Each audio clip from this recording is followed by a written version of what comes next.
So we've talked before about the mention of slavery in the Bible. Right. And you say how Israelite slaves were basically indentured servants, Correct. which you argue is an elevation of their human rights in comparison to how other nations would treat their slaves during that time. Exactly. God rescued the Hebrews out of Egypt, where they were held captive as slaves for almost 400 years. Right. And this was absolute inhumane captivity, where even at one point the Pharaoh slaughters the Hebrews' male infants in fear that they would rise up against him. Yes. So Israel knew slavery well, but when God brought them out of that and eventually into the land he promised them, he allowed a godly form of indentured servitude, as we discussed. Where servants went to work for another Israelite for 7 years. Yes, which was for a number of things, paying off debt, provided them food, shelter, and kept them out of poverty, essentially. Right. But then we have a troubling passage in Leviticus 25 where it seems God is telling Israel that they can have foreigners from the nations around them to become their possessions. Yes, so the language used here is you may acquire these male and female slaves from the pagan nations around you. Right. And even says they could acquire the sons of the sojourners who lived as aliens amongst them as well. These were people that weren't from the tribes of Israel, so they'd come and often attach themselves to Israelite families. And why is not being from one of the tribes of Israel significant? Well, because if you weren't an Israelite, you would never own land. Every 50 years, which they called a Jubilee year, the land would always revert back into the possession of the original owner. This protected Israel from intergenerational poverty and created social and economic equality.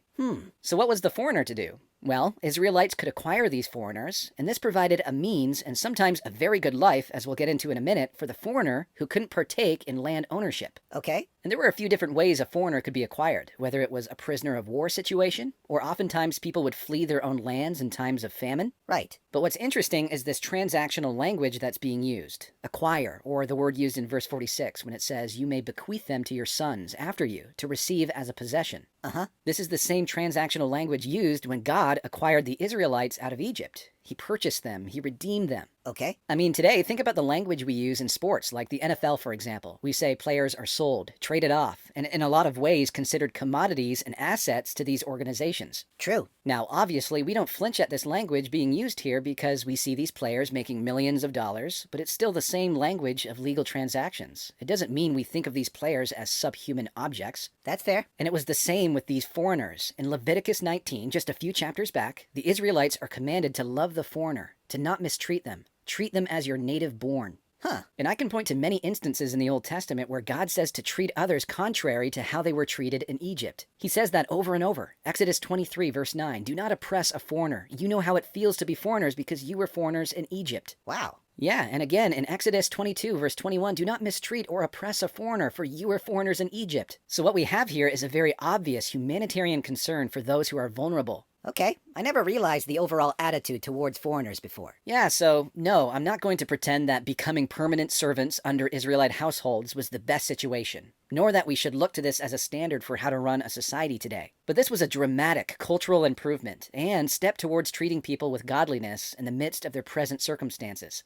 No, their laws didn't fully extend the same rights to foreigners as Israelites had, but they certainly came close. What do you mean? Well, if you keep reading Leviticus 25 into verse 47, we see that a foreigner could become such a person of means under the possession of an Israelite home that he too could potentially acquire an Israelite who was poor and needed to work to pay for debts or have shelter and food. Wow, really? Yep. Again, foreigners could not own land, but they could become aliens, meaning people who followed and obeyed the laws of Israel and could participate in society. But they still were not God's chosen people. Right. Different rules applied to them as well, which was reasonable considering a foreigner could often be someone who wouldn't follow Israel's laws and wouldn't become an alien. So that kind of resistance required rules that protected Israel. Makes sense. Yeah, so again, this isn't a prescription for the world to replicate. This was for this nation, for this time, in their present circumstances.